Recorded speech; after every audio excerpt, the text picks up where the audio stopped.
Gente, continuando então essa parte dos agentes físicos, agora eu vou apresentar para vocês a parte do calor seco.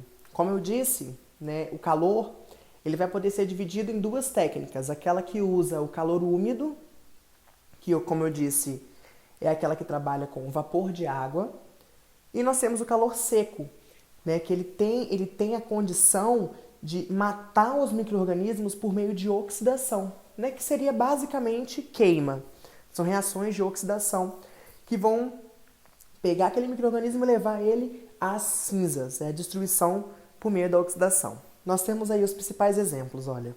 Nós temos a incineração, que consiste justamente em oxidar mesmo as cinzas, né? A queima, quando a gente usa isso?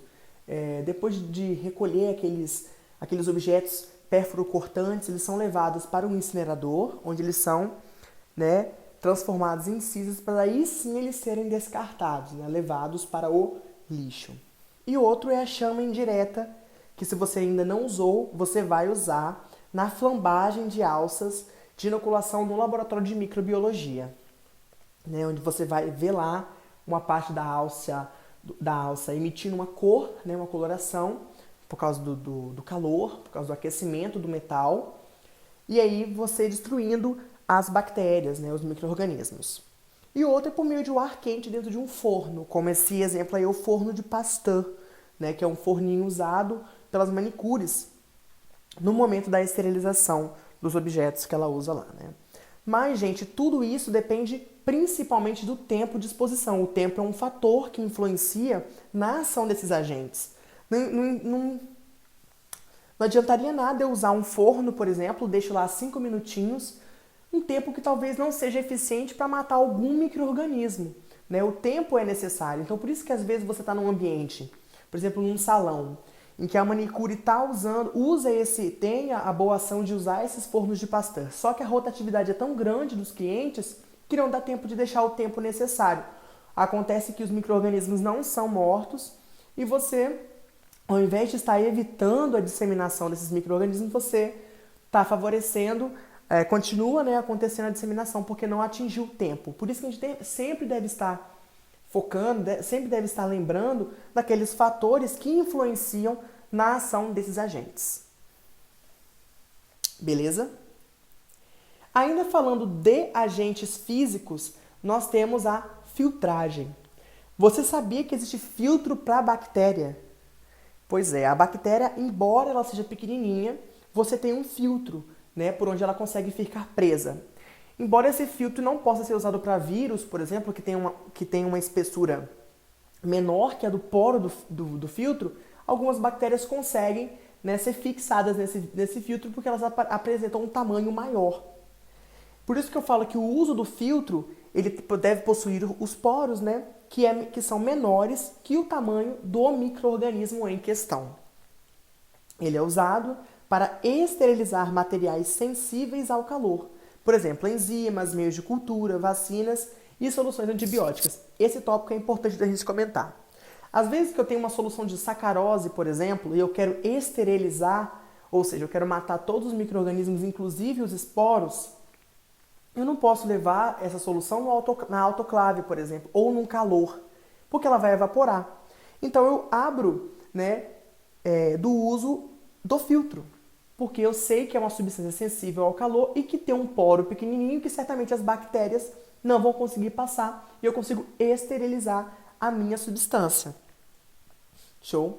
Uma curiosidade para vocês interessante é justamente esse EPA, né, que são os filtros de partícula de ar de alta eficiência. Esse EPA ele é encontrado, por exemplo, na sala de queimados. Ele é um filtro, né, com um poro bem pequenininho que ele fica sobre a sala, tentando criar um ar estéril para que aquelas pessoas que sofreram de queimadura não sofram infecção, né, por algum micro-organismo que venha do ar infectado. Esse filtro também ele é encontrado nas cabines de manipulação, nos laboratórios de microbiologia. Ele fica em cima assim, onde acontece uma circulação de ar, né? Ele fica na parte superior da cabine, o ar estéreo, ele fica circulando dentro para que você possa manipular alguma solução, né? O que você está trabalhando ali, o seu estudo. E você ainda pode usar um filtro de membrana, que é esse aí que está mostrando na imagem. Você percebe que eu tenho um filtro de membrana, ó, o frasco da amostra tem uma tampa, e que você percebe também que existe um vácuo. Porque, a priori, o princípio de se usar um filtro é justamente esse, né? Você tem que criar uma pressão. Existem filtros que são menores, que você consegue colocar ele na seringa, né? E você faz pressão com o pistão, como se fosse dentro da seringa você coloca a solução, né? A amostra, e você faz pressão com o pistão e a solução atravessa pelo filtro, né? A gente chama esse filtro de membrana. Tudo bem? Além desse tipo de agente físico, a gente viu, ó, calor e filtragem. A gente ainda tem a alta pressão, a dessecação e a pressão osmótica. Quando eu falar com vocês de alta pressão como agente físico, eu estou falando o quê? Que as pressões elevadas, elas vão causar uma desestruturação de carboidratos e proteínas, o que vai causar a inativação da célula bacteriana. Só que nós temos os endosporos, que é a mesma coisa que esporos, que eles são altamente resistentes à pressão. Quando eu falei com vocês sobre a autoclave, eu falei que lá chega numa temperatura, né, e de uma pressão adequada para matar os micro-organismos. Mas quando você fervia em uma pressão atmosfera de 1 atm, você não conseguia nem a temperatura e a pressão não causava um efeito tão grande em alguns micro-organismos. Né? À toa que está confirmando aqui agora que os endosporos eles são muito resistentes. Então, se eu aplico uma pressão muito grande sobre um micro-organismo, eu posso desestruturar proteínas e carboidratos, levando à morte desse micro-organismo. Dessecação, gente, nada mais é que a perda de água. Então, eu trabalho com a desidratação, o que dificulta o crescimento bacteriano. Primeira coisa que a gente tem que lembrar aqui. As bactérias, assim como todos os seres vivos, elas necessitam de água para que aconteçam as reações metabólicas. Embora a água não entre como um nutriente, ela entra como uma substância importante para a composição, para a reação, né? Porque todo o metabolismo da célula, das bactérias, acontece no meio aquoso, que é o citoplasma. Então, a perda de água, com certeza, influencia na desidratação, no crescimento da bactéria. Usando dessecação, nós temos essa técnica aí, que é a liofilização, que é uma técnica laboratorial que a gente usa na conservação de micro-organismos por dessecação. O que acontece? Embora eu tenha a dessecação, ela mate alguns micro-organismos, né, alguns ela não pode vir a matar, mas ela deixa eles inviáveis. E dessa forma eu consigo armazenar os micro-organismos para depois vir a estudar. Então é uma técnica laboratorial que usa do princípio da dessecação, ok? Então o que mata mesmo que a gente viu até agora é o calor. Mas é claro que existem também algumas espécies que são resistentes à desidratação, né? Então, assim, essa resistência varia de micro-organismo para micro-organismo, né? De espécie para espécie. E, por fim, nós temos a pressão osmótica, que também usa o princípio da dessecação, que é a causa da desidratação da célula bacteriana. Quando você coloca a célula no meio, por exemplo, hipertônico, né? Ela tende a perder água e murchar. Então, a utilização da pressão osmótica, por esse princípio, também é um agente físico de controle microbiano. Mas é claro que, até coloquei um gráfico aí para vocês, que existem seres que são resistentes à variação de pressão, né? Que são os não halófilos, né? Que não usam, que não conseguem viver em meios que possuem uma alta concentração de soluto. Mas existem outros que já conseguem viver, que são os halófilos extremos, né? Nós temos os halófilos tolerantes, os halófilos. Então, assim, nós temos que saber trabalhar com as características de cada micro-organismo, que já foi discutido também como sendo um dos fatores de influência do controle microbiano, ok? Se tratando agora de agente físico, né? Porém, nós vamos trabalhar agora não com uma coisa que a gente consegue tocar, né? A gente vai estar falando agora de uma radiação. A radiação ela pode ser usada como agente físico, né? Só que o efeito dela vai depender do comprimento de onda, da intensidade e da duração. Então, a radiação ela pode ser usada sim, né, como um agente físico, porém depende dessas variáveis. Né? Uma coisa que eu quero deixar claro para vocês é que as ondas, né, a radiação ela mexe com onda. Quanto maior o comprimento de onda, menos energia essa partícula, essa onda, né, ela armazena. A radiação, quando ela é tratada com fins estéreos, ela pode ser de dois tipos: a ionizante e não ionizante.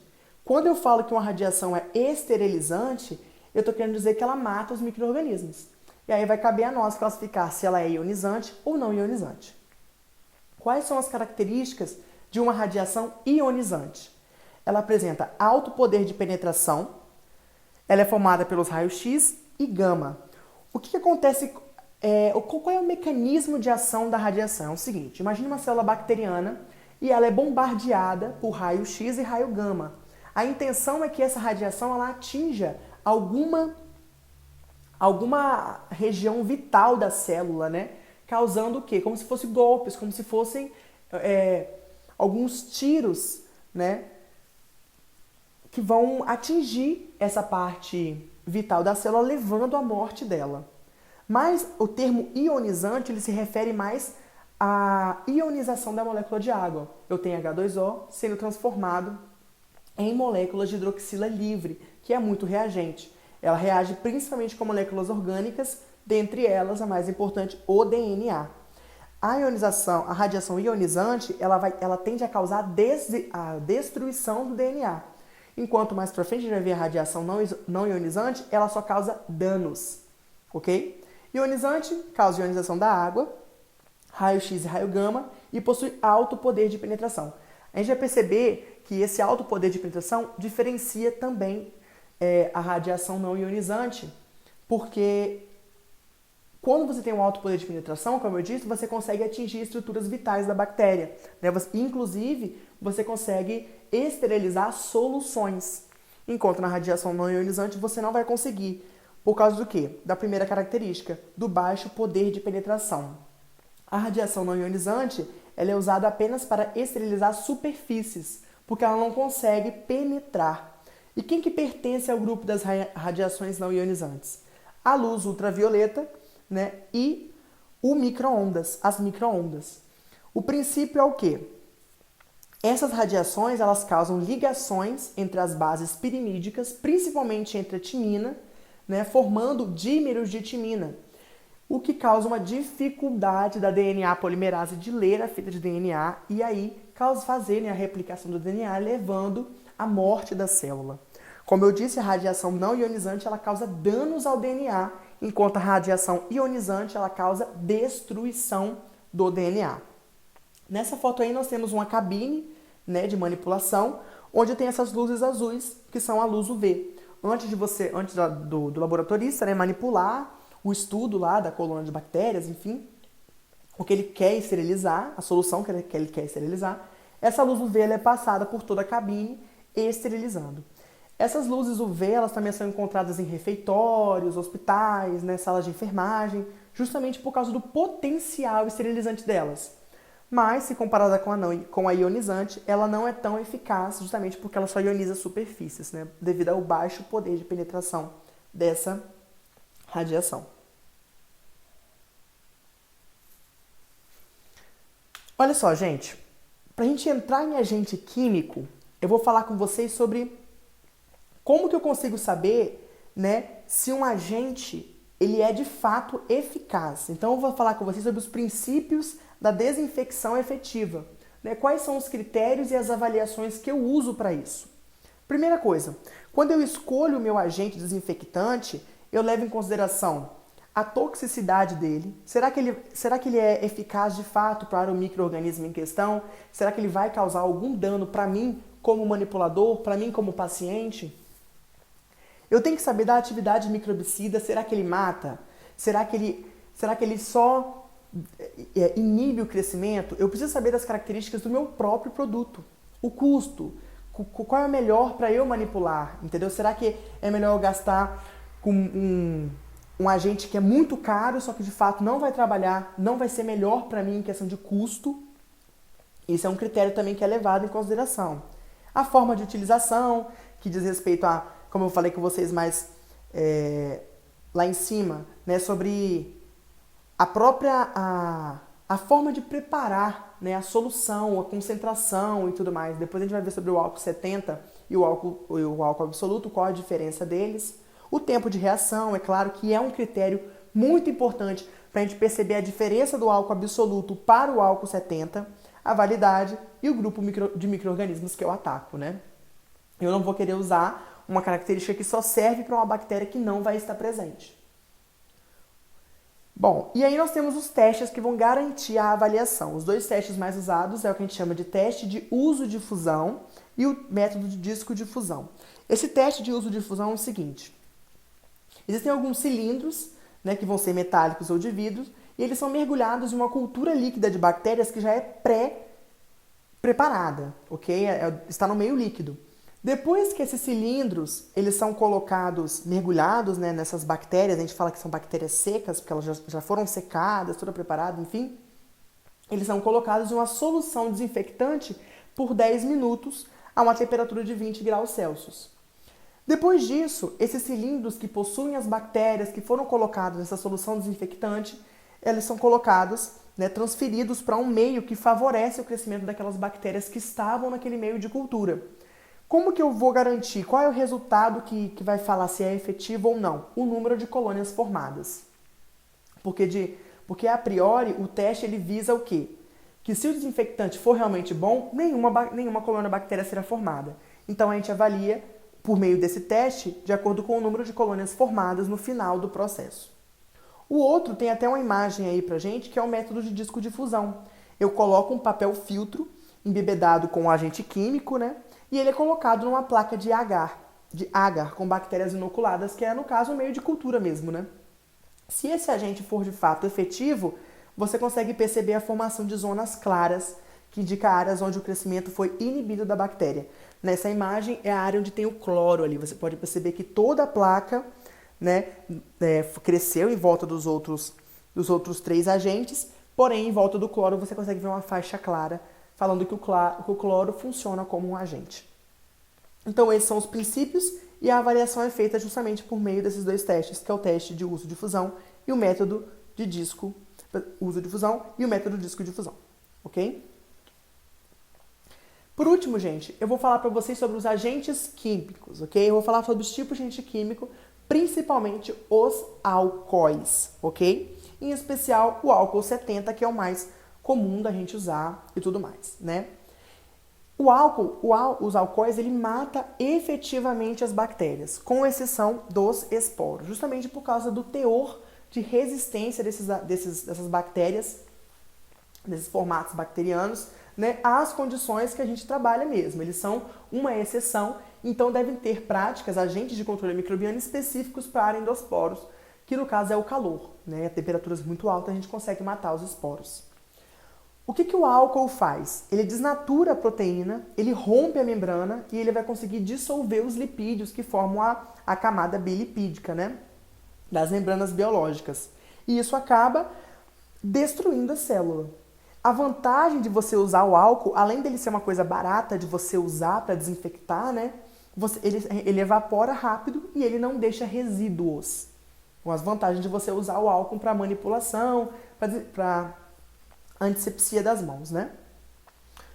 E outra coisa, embora eles não sejam tão efetivos assim na parte das bactérias, porque eles deixam permite que o endosporo continue vivo, os álcools eles são muito usados para aumentar a efetividade de outros agentes químicos, né? No caso, quando eu falo de álcool 70, álcool absoluto, eu estou falando do etanol. Nessa observação verdinha, eu coloquei para vocês os antibióticos. Os antibióticos, como eu disse nas aulas anteriores, eles vão agir, alguns agem nas paredes celulares, outros vão agir nos ribossomos, né? Mas a grande característica é que eles são os agentes químicos, são os únicos agentes químicos que nós conseguimos ingerir, né? Então eles conseguem fazer uma atuação bem típica dele mesmo, né? Agindo no interior do organismo, nas células bacterianas, numa infecção, por exemplo, não de uma superfície, né, e tudo mais. Engraçado que existem antibióticos que são usados no queijo, tá? Tem um tipo de queijo que é usado um antibiótico nele para inibir o crescimento de uma bactéria que vai deteriorar aquele alimento.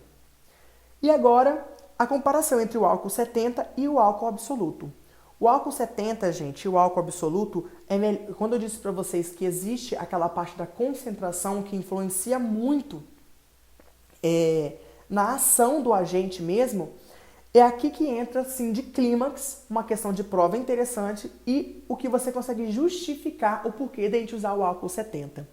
Primeiro, quando eu falo álcool 70, eu estou falando com vocês que existe 70% de álcool, tá? E 30% de água. E quando eu falo álcool absoluto, eu estou dizendo que é etanol puro. A primeira diferença é o seguinte, o tempo de ação. Né? O álcool absoluto ele evapora muito rápido. Em compensação, o álcool 70 tem um tempo de ação um pouco mais retardado. Né? Ele fica mais tempo agindo, justamente porque ele tem uma pequena composição de água e a água não é tão volátil como o álcool. E outra coisa é a própria desnaturação. A desnaturação é um processo que requer água. Como o álcool 70 tem água, ponto para ele. E já o álcool absoluto, ele não conta com essa característica, né? O que dá mais pontos ainda para o álcool 70. Bom, gente, eu espero que vocês tenham entendido um pouco sobre o controle do crescimento microbiano. Eu estou disponível para tirar as dúvidas de vocês. E justamente esse tema é muito importante, eu espero que vocês tenham entendido. Alguma dúvida, vocês podem me procurar, escrever nos comentários ou me mandar um e-mail. Ok? Muito obrigado pela atenção de vocês e até a próxima!